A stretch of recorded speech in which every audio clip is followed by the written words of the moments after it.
Acknowledge me! If you smell what the rock is cooking. Iconic! The champ is here! Oh yeah! Salut à tous et bienvenue sur le Madness Show. Aujourd'hui, petite review de Elimination Chamber donc, qui s'est déroulée hier dans la nuit de samedi à dimanche 2 mars 2025 en direct de Toronto au Canada. Mais avant ça, avant de parler du PLE, de ce PLE qui a marqué l'histoire, lâche un petit commentaire avec ce que tu as pensé du show, lâche un petit like et surtout abonne-toi car il y a beaucoup de vidéos qui sont prévues là dans ma tête, il y a plein de vidéos qui vont sortir. Et la prochaine vidéo sera sur ma collection WWE. Donc si ça t'intéresse, lâche un petit like, abonne-toi et mets la petite cloche pour ne pas la rater. Voilà, on va commencer directement avec l'opener. L'opener, donc on a eu la Chamber donc pour les femmes. Donc on a Alexa Bliss, Liv Morgan, Bianca Belair, Roxanne Perez, Bayley et Naomi. Donc tous les 6 qui sont dans la Chamber. Donc qui a un match assez dur, qui est assez costaud, qui est assez brutal. Et on va débuter avec ce match-là. Et on a une musique qui retentit, et c'est la musique de Jade Cargill. Jade Cargill qui fait son retour. Et là, ils ont mis un peu le doute, à savoir, est-ce qu'elle va attaquer Liv Morgan, qui est supposée être la responsable avec Raquel. Et non, au final, elle se dirige directement vers Naomi et détruit Naomi, clairement. Et juste derrière, on voit Bianca Belair qui est dévastée par tout ça, qui est impuissante, qui peut rien faire. Donc c'est vraiment, voilà, l'acting est parfait. Jade qui n'adresse aucun regard à Bianca, donc ça c'est très bizarre, donc notez-le, je pense que c'est pas anodin. Et Naomi elle se fait défoncer, et je pensais même qu'on allait avoir un remplacement style Kofi Kingston qui se fait remplacer par Edge à No Way Out 2009. Bah non, on a juste une élimination, donc c'est un peu dommage parce qu'on perd une place, voilà, dans la Chamber. On aurait pu mettre quelqu'un d'autre, ou bien même Jade, voilà, pourquoi pas. Mais on a du coup Alexa Bliss qui commence le match toute seule. Et ensuite, on arrive du coup au prochain. Donc, franchement, le match est très bon. Je pense que c'est un des meilleurs matchs de la Chamber que j'ai pu voir, en tout cas féminin. Je pense que c'est facilement dans mon top 2, voire top 1. Parce que c'est vraiment, voilà, je dis, c'était un très bon match. On a eu des séquences assez fortes, notamment avec Bianca qui frappe Liv Morgan avec sa tresse. Donc ça, c'est la violence. On vous sent que Liv, elle a douillé pendant tout le reste du match. Elle avait limite les larmes aux yeux, et je pense même qu'il y avait quelques larmes qui ont coulé. C'est vrai que le coup était vraiment costaud. Alexa Bliss qui a fait une mimique assez sympa dans le pod quand ça s'est déroulé avec le Jade Cargill en début de match. Mais c'est vrai que Alexa Bliss, je suis un peu déçu, voilà, de cette fin. Roxanne Perez qu'on n'a pas trop vu plus que ça. Je trouve c'est un peu dommage, mais bon, ça fait le taf. Bayley qui se fait éliminer très rapidement. Franchement, c'était juste... voilà, c'était chill. Pour elle, c'était chill le match, c'était pas plus que ça, prise de tête. Donc, bon, je pense que Bayley elle sera vraiment écartée de tous les plans, vraiment les gros plans de WrestleMania. Je pense pas que cette année, ce sera pour elle. Donc, un très bon match avec une victoire à la fin de Bianca Belair qui se dirige du coup vers le titre mondial, donc pour Rhea Ripley. Je pense que ça va être un très bon match. Si nous construisent vraiment un très bon... Voilà, une très bonne carte, une très belle route de manière entre les deux. Je pense que ce match-là, en tout cas, peut vraiment voler la vedette. Un Rhea Ripley contre Bianca Belair, je pense qu'il y a beaucoup de potentiel. En tout cas, sur le papier, ça fait vendre, ça fait rêver. Donc j'espère qu'ils vont vraiment nous faire une belle histoire, et que vraiment l'histoire autour de Jade, de Naomi, en tout cas, vraiment va s'éloigner de la route de Mania pour Bianca Belair, et que Bianca sera vraiment focus que sur elle-même, en tout cas. Mais déjà, avec sa perte de titre la semaine dernière, c'était sûr que là, maintenant, on se dirige sur un run solo pour Bianca Belair. Donc, très bon match, très bon opener pour débuter la soirée. Ensuite, on a le match tag team entre Tiffany Stratton et Trish Stratus face à Nia Jax et Candice LeRae. C'est peut-être le match que j'ai peut-être le moins préféré, alors que j'adore vraiment Tiffany et Trish Stratus. Mais voilà, c'était vraiment un match pour faire plaisir à Trish. Il y avait ses enfants qui étaient là. Ils ont vu leur maman catcher, c'est top. Tiffany qui reçoit une très belle ovation, limite autant que Trish alors qu'elle est à domicile. Donc ça, c'était beau. Mais un match qu'on peut passer. Voilà, c'était pas non plus le match à retenir de la soirée, mais c'était un très bon match quand même.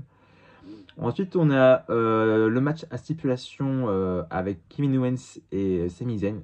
Donc un match non sanction. Et c'est un des très bons matchs, peut-être le meilleur match que j'ai pu voir de Sami Zayn. Je pense que j'ai adoré la violence entre les deux, même de Kevin Owens. Je pense que c'est mon match préféré. On a vraiment eu un match assez violent avec... bon, je pense que la lumière était un peu gênante. C'est vrai que c'était vraiment focus. Ils ont voulu rendre ça comme un petit, voilà, une petite ambiance que focus que sur eux. Mais je sais pas, ça me gênait un petit peu, je trouve. Mais bon, c'était pas le non plus très gênant. Le principal, c'était l'action, et l'action était au rendez-vous. On a eu des tables brisées, on a eu du barbelé. Barbelé qui me semblait vraiment très très fake. Je sais pas voilà, si c'était le cas, mais en tout cas, le barbelé accrochait pas du tout, même aux vêtements, même à la peau. Enfin, c'était vraiment un barbelé très très soft. Donc ça m'a un peu déçu sur le moment même. Mais en tout cas, les spots étaient très intéressants. On voit que c'est travaillé. En tout cas, ça fait très plaisir de voir un bon match comme ça. Voilà. Bien extrême. Et entre les deux, franchement, si on font encore un match entre les deux, chose qui peut être relou pour certains, si c'est avec la même intensité et voilà, des spots aussi beaux, en tout cas, je signe. Voilà. Personnellement, je signe. S'ils refont ça à Mania, avec vraiment un last man standing et puis avec des tables, des échelles, des trucs de fou, moi je signe, en tout cas. Donc, belle victoire de Kevin Owens. Et à la fin, on a un retour, surprise. Randy Orton. Voilà. En 3 matchs, on a eu 2 retours. C'est un truc de fou. Franchement, Orton qui revient. Très belle ovation. Et puis, on était à ça de revoir le pun kick. Voilà. Le coup de genou, le coup de pied dans la tempe de Kevin Owens. Voilà. Ce ne sera pas pour cette fois. J'espère qu'on le reverra parce que c'est vrai que là, ils l'ont teasé. Donc, j'espère qu'il sera de retour. Cette prise est très redoutable. Donc j'espère la revoir un jour à la VVE. Donc retour surprise et retour gagnant pour Randy Orton qui a pu du coup se venger. Ensuite, on a le dernier match de la soirée. Donc la Chamber donc, pour les hommes. On a Damien Priest, Logan Paul, Seth Rollins, Drew McIntyre, John Cena et CM Punk.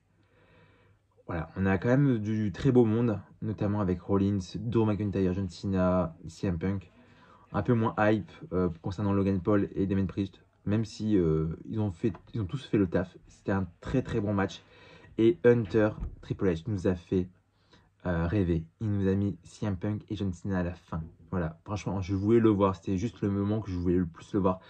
Un face-à-face entre CM Punk et John Cena. Voilà, ça me rappelle vraiment beaucoup de souvenirs pour les anciens. Voilà, ça nous rappelle 2011, 2012, 2013 avec CM Punk et John Cena. Et on a eu ce moment-là.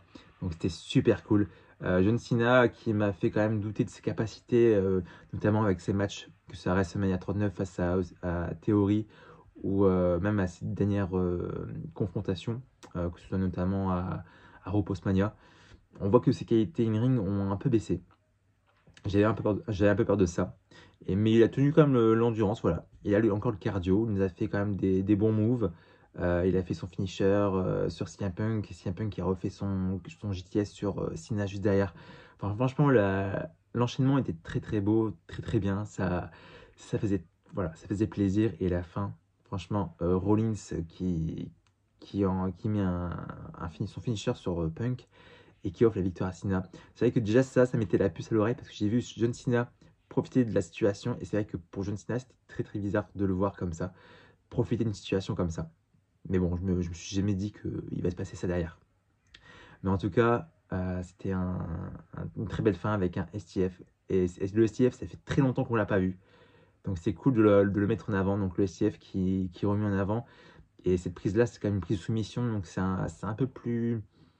C'est vraiment pour mettre Cena en tant que position dominante en fait. Et pour faire souffrir l'adversaire.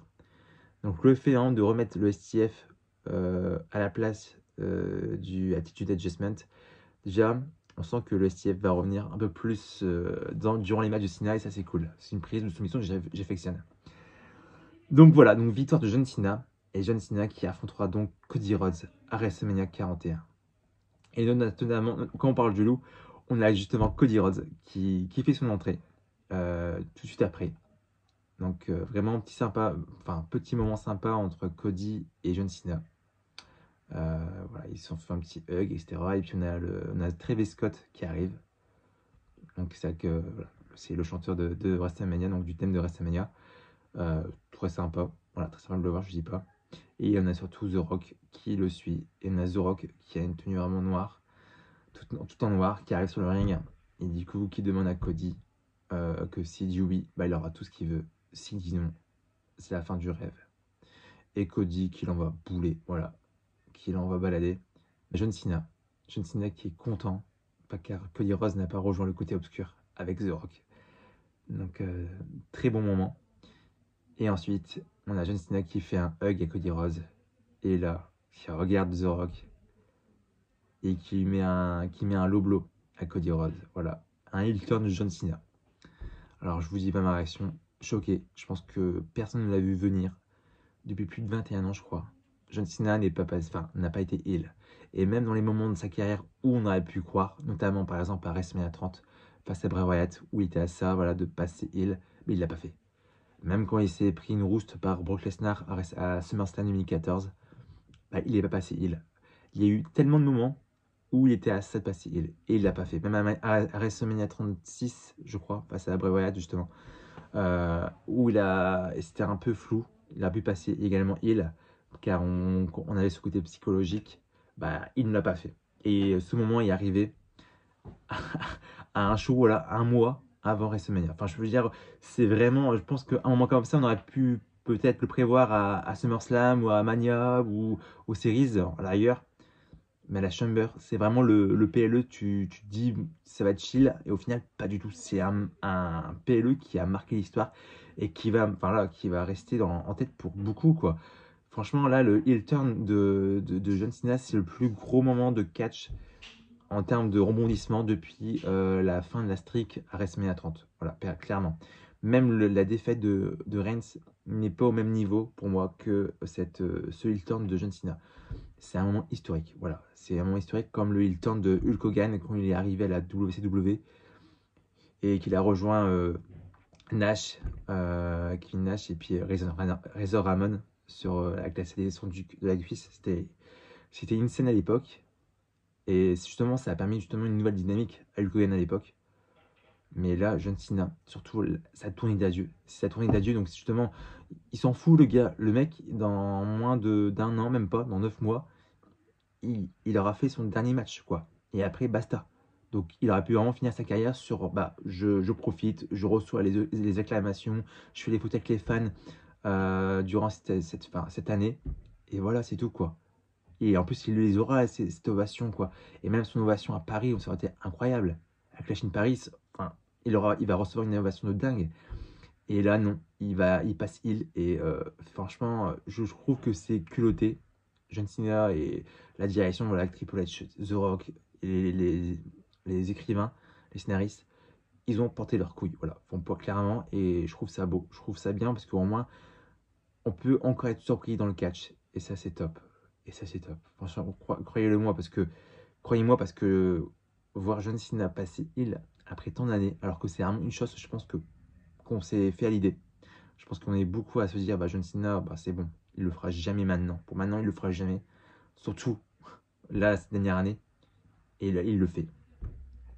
C'est une dinguerie. Franchement, ça nous hype en fait. Je pense que là, la victoire de Jey est passée un peu à la trappe. Le retour d'Orton a été aussi un peu éclipsé. Et je pense que là, toute l'attention va se focus sur John Cena, The Rock et Cody Rhodes. Voilà, c'est un truc de malade. Sachant que Roman Reigns va aussi va faire son retour prochainement. On ne sait pas sur qui. Donc je pense que là, on a quand même pas mal d'options, de bonus pour Mania qui vont être dingues. On a vraiment les pions qui ont été posés. Et je pense que pour Mania, la hype est là.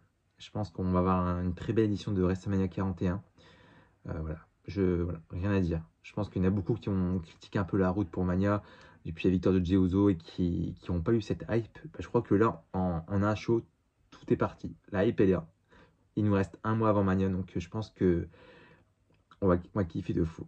Et bon, là, on a vu que John Cena n'est pas annoncé pour les 2 prochains Raw.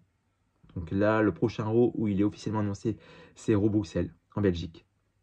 Donc je sais pas. Donc j'espère qu'ils vont peut-être garder cet exclu pour Bruxelles et qu'on pourra on pourra suivre ça en direct là-bas. Mais moi, bon, du coup, surpris. Voilà.